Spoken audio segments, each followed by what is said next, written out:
I have recorded this video so many times. All right, take a million. I thought I would drop in and record a quick video for a health update, as well as I thought I'd answer a few questions that I have gotten after the chubby emu video. I've had a bunch of people ask me if I'm upset with the doctors who kind of missed my cancer diagnosis. For anybody that is new here, I was diagnosed with a rare stage 4 kidney cancer in December of 2020. I was 29 years old at the time, and they found a massive tumor on my right kidney, which is this thing here. This is a 3D model of what the tumor looked like. They found this on my right kidney, and then I had a bunch of tumors in my liver as well. Things did not look so great for me at the beginning. I feel very, very thankful to be here a little over 2.5 years later. You can check out the condensed story here in the chubby emu video. We'll try to link that here. I'm really bad at linking things like that. So I will also put the link down in the description in case I happen to miss it here. But you can check out the video on Chubby Emu's channel, or you can check out my other videos. So that's the recap of where we came from. But through that diagnostic process, it took me about 1.5 years to actually get diagnosed. And through that entire time, I knew something was wrong. Something just felt off. And I even asked several physicians if it could be cancer or if we could rule out cancer. And I had a couple of them tell me that I was too young for cancer and that it was just anxiety. So we kept pursuing an anxiety diagnosis through all of my appointments, which was frustrating at times, no doubt. And I had to do a lot of advocating for myself. But I'm not mad at those physicians. And that seems really odd to some people. But first of all, I don't think anybody really wants to let the 28-year-old walk out of their office with stage 4 cancer. Nobody wants that. I do think that probably there was some burnout that was contributing to part of why some of that happened. I also think there's things I could have done differently. I think there's things that they could have done differently that could have led to me being diagnosed sooner. But I also recognize that my situation is extremely rare. I fell on the wrong side of those statistics, definitely. But I also understand some of what they were trying to shield me from by not putting me through scans. Do I wish they had put me through a scan sooner? Yes, absolutely. But I'll give an example of a scenario.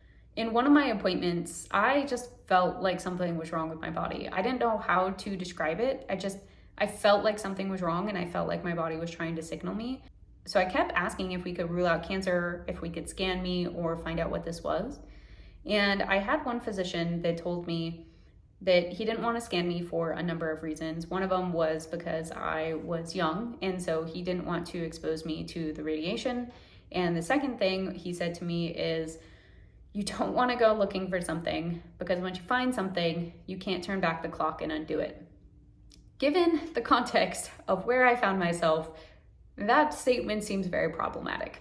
And I also, yes, don't think it was presented properly, but the foundation of it is kind of rooted in truth, which is what I thought I would use my current health situation to kind of add some framing around. I think it kind of helps paint the picture of what that doctor was describing.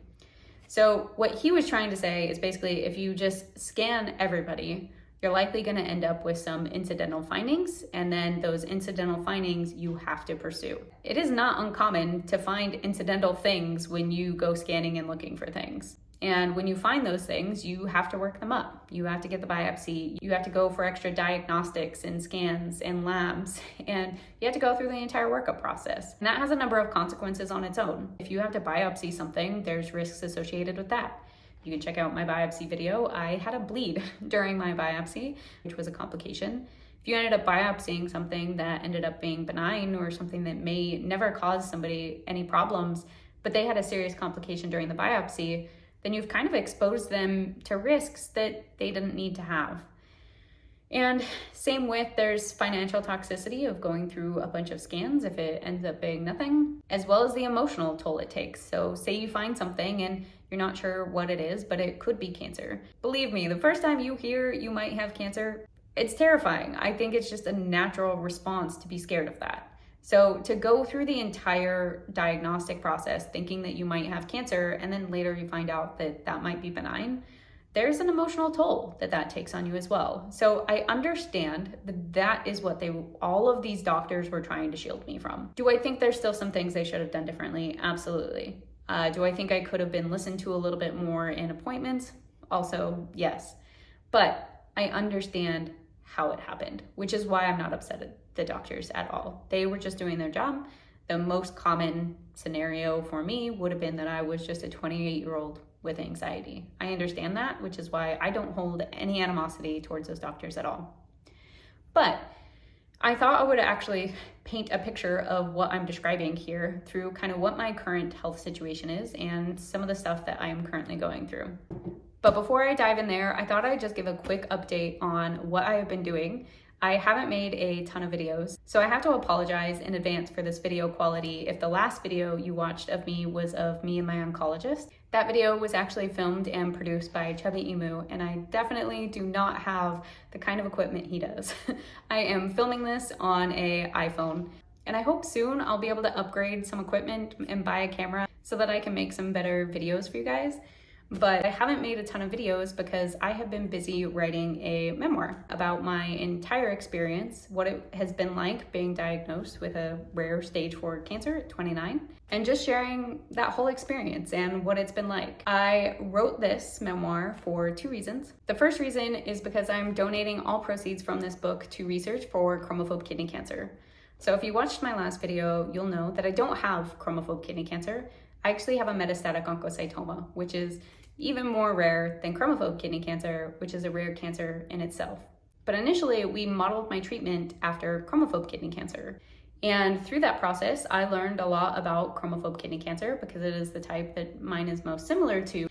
And through that process, I realized that I probably am never going to be able to see research on my cancer in particular, and probably would never be able to bring any treatments for my cancer.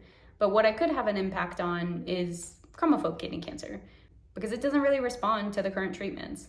That's also why my prognosis didn't really look super great when I was first diagnosed, because my type of cancer shares a lot of commonalities with chromophobe kidney cancer. So I decided to rally my efforts around chromophobe kidney cancer to try to help bring more research and treatments. And then I eventually ended up starting my own nonprofit, the Chromophobe and Oncocytic Tumor Alliance, so that there was a dedicated nonprofit to funding research for chromophobe kidney cancer and to help further those efforts, which is what this memoir comes back down to. Any proceeds from my portion of this book will be donated to fund research for chromophobe kidney cancer, which is why this is very important to me, and I'm working really hard to bring this book to life. I haven't made a lot of videos in the meantime because I have been putting so much work into creating this thing. So I'm finally to the point that I am ready to send this off for editing and then hopefully to get published. I'm trying to get this thing published through traditional publishing for 2 reasons. One, of course, is to fund research. And the second one is because I really want a story like this to exist out there. When I was first diagnosed, I was 29. I didn't really know anybody that had gone through stage 4 cancer. And so all I really had to go off of was what I saw in books, movies, and TV shows. And honestly, it did not look so great. Those stories often have very hard endings, and I understand why. Cancer is a devastating disease. But during that time when I was diagnosed, honestly, I really needed hope.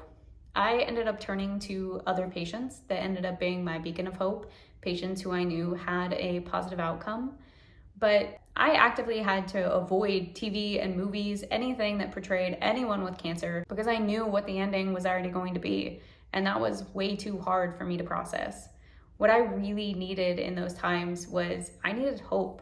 I needed something to look to give me a reason to wake up every day. I didn't need to be reminded of all of the things that I was terrified to face. So I really would love my book to live out there and portray a story in a slightly different light. So if you want to help me with that, one thing publishers really look for is they want to know people want to read your book.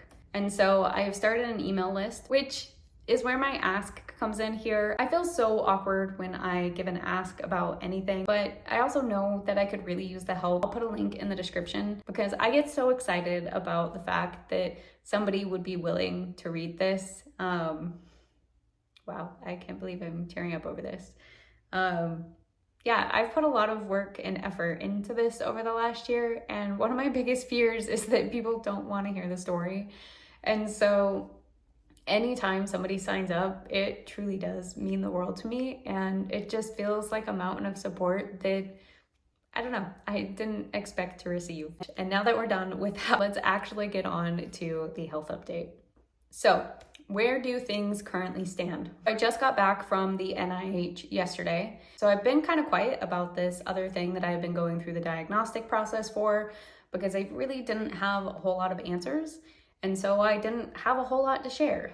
It's really weird for me to be in this situation because I've shared everything about my diagnosis from the day I got diagnosed, but I haven't really shared this part that I've been dealing with since March because I didn't have a whole lot of answers. I didn't seem overly serious, but it was again in the realm of we don't know what this is, which is the realm that I just hang out in. I knew people would want more answers and I just simply didn't have them. It's been a whole lot of waiting and surveillance. So that is where we are at. That's what I was doing at the NIH yesterday.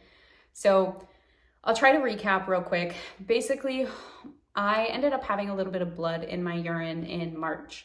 And I almost brushed it off at first, but I only have one kidney. And anytime you see blood in your urine, it's concerning. It's especially concerning if you only have one kidney. So I let my doctors know about it. They sent me for some labs and sent me to a local urologist. I already had an established relationship with this local urologist because I've had microscopic blood in my urine. It hasn't been anything too concerning. But when I was actually able to see the blood in my urine, they wanted me to do a scope. They were just doing this as a precaution. We didn't think that we would really find anything, but given the fact that I already have a higher risk of having cancer because I've already had cancer, we were just taking precautions. So I had a local urologist here in Austin do a scope, and during that scope, we found what she called a bladder polyp. Basically, she found a growth in my bladder. Unfortunately, it was in a pretty crummy location of everywhere it could be in my bladder. It, of course, had to pick that location. Basically, you've got your kidney up here at the top, and then you've got a ureter attached that goes down to your bladder.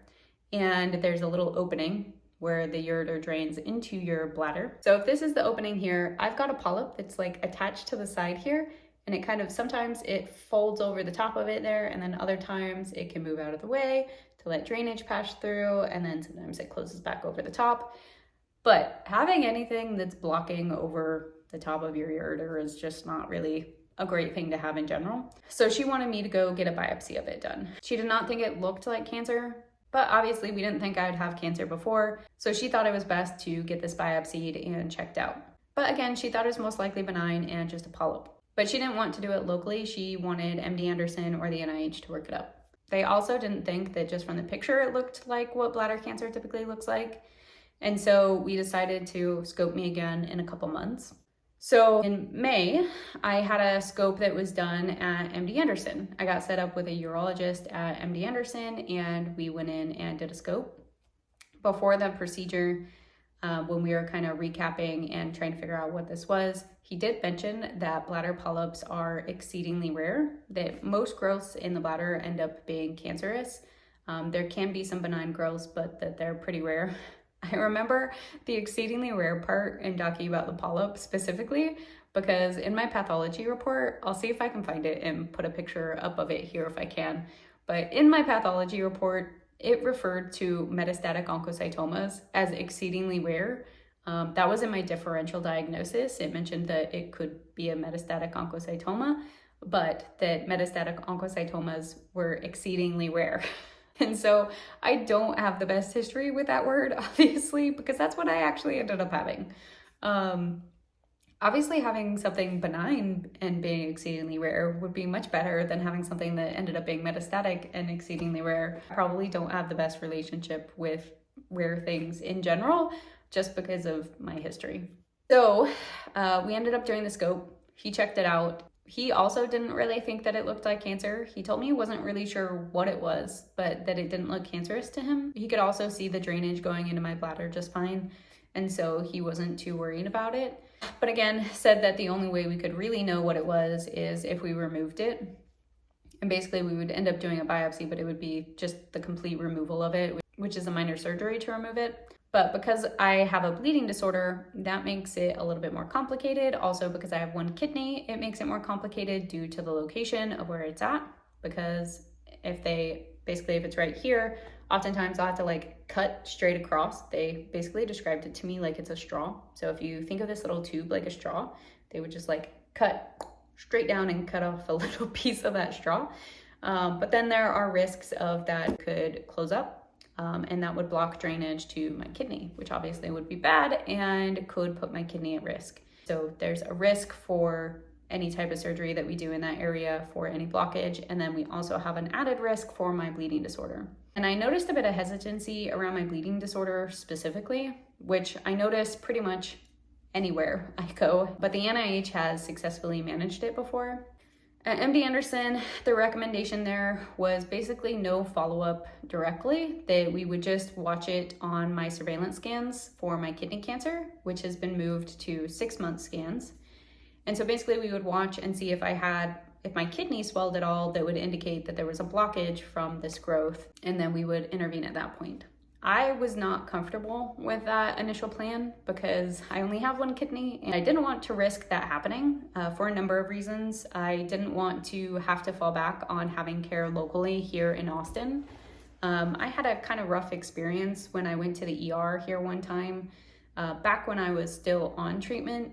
I went to the ER after an on-call doctor had sent me to the ER for some bleeding that I was dealing with. They were very attentive to me kind of when I first arrived, but as soon as I mentioned that I had stage 4 cancer, it kind of seemed like everything just shifted. They were much less attentive at that point, and to me, it felt like they were kind of writing me off. I don't know how to explain it. It wasn't a great experience, and I definitely felt like I was treated differently after mentioning my diagnosis. And so I've been kind of hesitant, and it's made me more nervous about care here, which I know is probably wrong. I'm sure that it's something I actually want to change, but I don't want to have a situation that makes me change that relationship with it. It was just hard for me. I also realized that I have a really complex case, and I've noticed the same thing when I've gone to other doctor's appointments. When they look at my chart or I mention that I have stage 4 cancer, I notice they almost shift how they manage my care. They almost manage for the short term. Like they don't think that I will be here long term.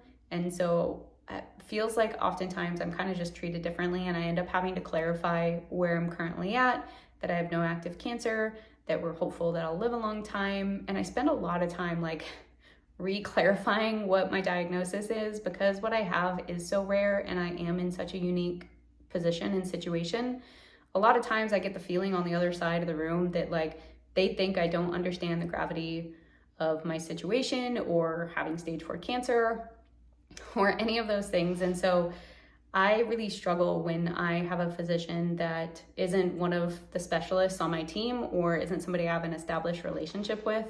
And so I don't really have many of those established relationships here in Austin. And so I didn't ever want to get into an emergency situation. So say that polyp blocked the drainage from my kidney, that would turn into an emergency situation. And I'd kind of have to seek local care for that. I wouldn't be able to make it out to Houston to go to MD Anderson. And so I've always had a fear that people manage me in a different way because they don't expect that I will live for many years. Wow, I'm getting emotional even talking about that. So that's something that I actually do take into account in my care, and it's probably not the right thing to do. I know there are plenty of wonderful doctors here. When you're given 15 minutes to explain your situation, it's really hard for them to understand the full context. So I tend to fall back on my doctors that I have established relationships with, that I full-heartedly trust with my care. So that was a really long way to explain that after my appointment, I was not comfortable with just waiting until there seemed to be damage to my kidney to take any action on it. So I pushed back a little bit, and he mentioned he could do a scope every 6 months to look at it. I still wasn't very comfortable with that. 6 months felt like a really long time to wait. And again, I didn't want to end up in getting into any emergency type situations. So I pushed back a little bit more, and he said that it could be reasonable to do surgery. And so I felt like I had a full understanding of kind of the full length of possibilities of where we could go with things at MD Anderson. I don't want that to sound like I didn't like the urologist at MD Anderson. I actually really liked him a lot, and I thought he had an excellent bedside manner. I just think I probably didn't communicate my priorities super well, because I've got this really complex situation that I'm worrying about that is probably difficult to explain anyways. But I had an appointment coming up with the NIH at the end of June. That was for the 2-year scans from me having surgery. Thankfully, those went fantastic. I still have no active cancer, and I couldn't be more grateful. It was so crazy being back and walking through the halls of the NIH 2 years later, in a completely different spot than I was at the time that I had that surgery. And I could not be more grateful for where I am and how I feel currently. And yeah, every day I feel lucky to be here. So I mentioned the polyp to them. They weren't comfortable just surveilling on my regular scans for my kidney cancer. And they also wanted me to get scopes probably sooner. They didn't want me to go like a 6-month interval. And so they recommended that I meet with their bladder specialist, and they got me in just the next day to kind of meet and have a consultation with him.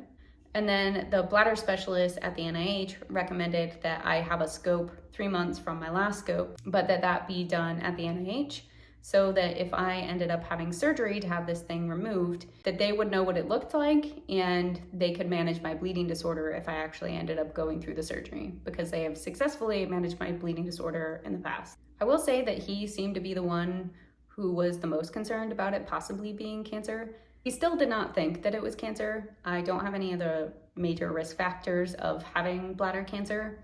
I do have a heightened risk for other cancers in general because I've already had a cancer, but he didn't think that this would likely be cancer. I think he also sees a lot of rare presentations and a lot of rare cases because he's at the NIH and it's just the nature of his work. And so that's always going to be in mind, that unless you take it out and know what it is for sure, or unless he saw it specifically, there's no real way to know.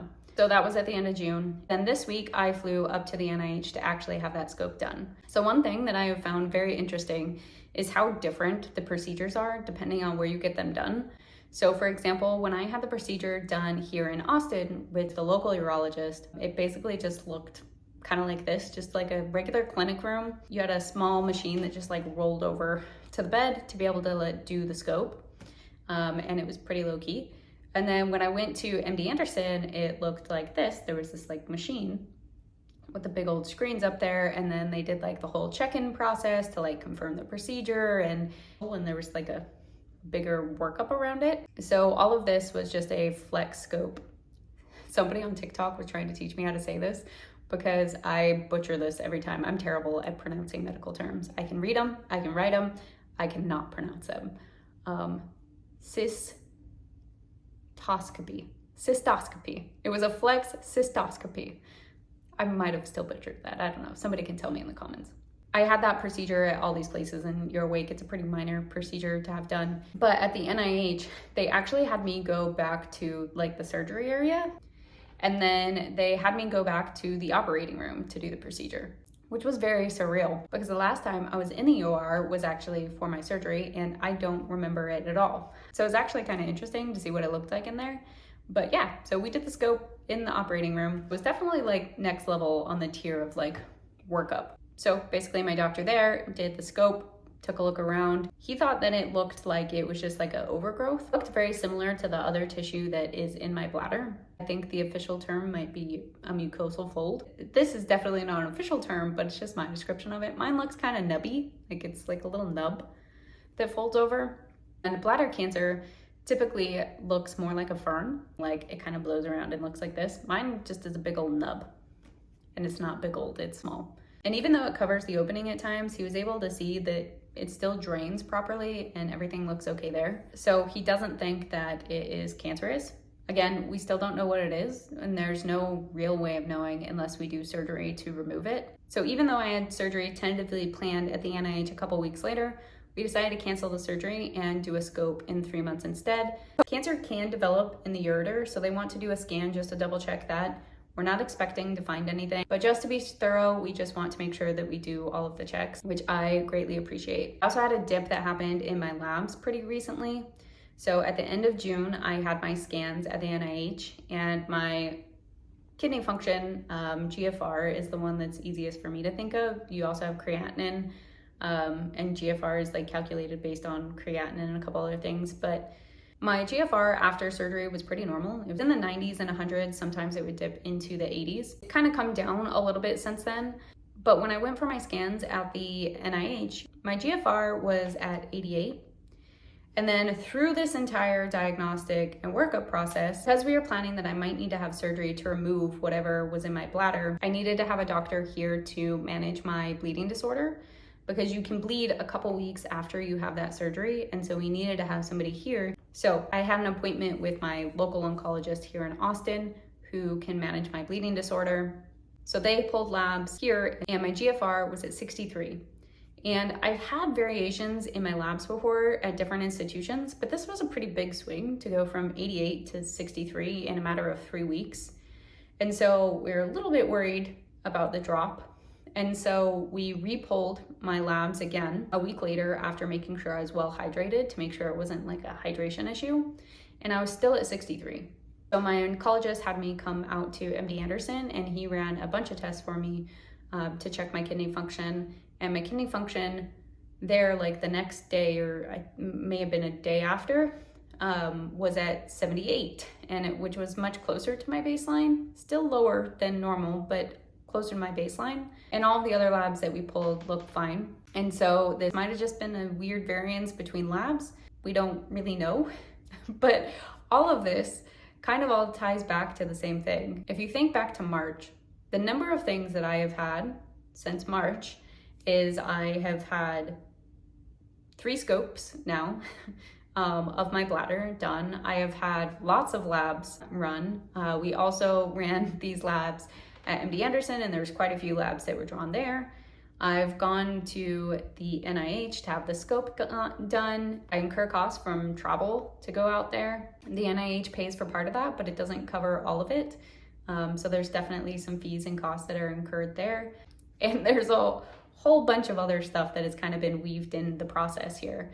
And so ultimately, if this ends up in the end just being completely benign and just part of my anatomy that isn't causing any problems, bring us full circle back to acknowledging how my cancer could have been missed by a lot of doctors, is it was because they're trying to avoid things like this. I'm very, very grateful for the physicians that I have on my team and how thorough of a workup that they do for me now. Because I've already had cancer, we are very thorough and make sure that we don't miss anything, which I do very, very much appreciate. So even if all of this ends up being nothing, I am very, very grateful to have had a thorough workup through all of it. But even outside of the test, this entire process was kind of stressful. Like, I had a trip to plan to go out of the country for the first time shortly after we had found this thing. And I didn't know if this was going to block drainage from my kidney. And I got worried about, do I need to worry about going out of the country and being out of the country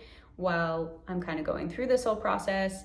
I also had the second scope scheduled a couple days before I was supposed to go out of the country. And there's the worry about, like, you don't want to develop a UTI when you're out of the country and end up having to deal with any complications and stuff like that. So there's all of these other factors that get baked into these kinds of things that even if this thing ends up being benign, all of this other workup still had to happen. I appreciate the thorough workup because I already reach my out-of-pocket max just from having cancer in general.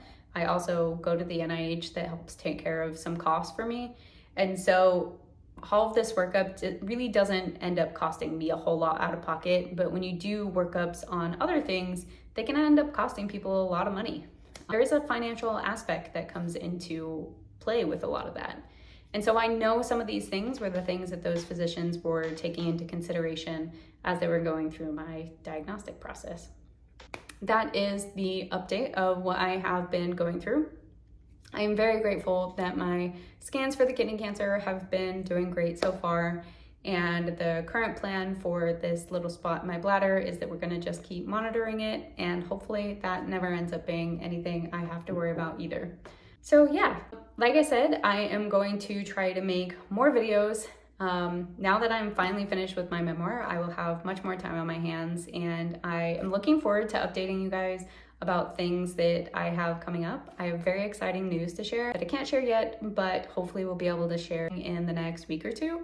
And so I can't wait to start sharing some of that with you and share everything that I have been working on. I appreciate the support so much. I can't tell you how many times I teared up looking at the comments in some of those Chubby Emu videos and on my video with my oncologist.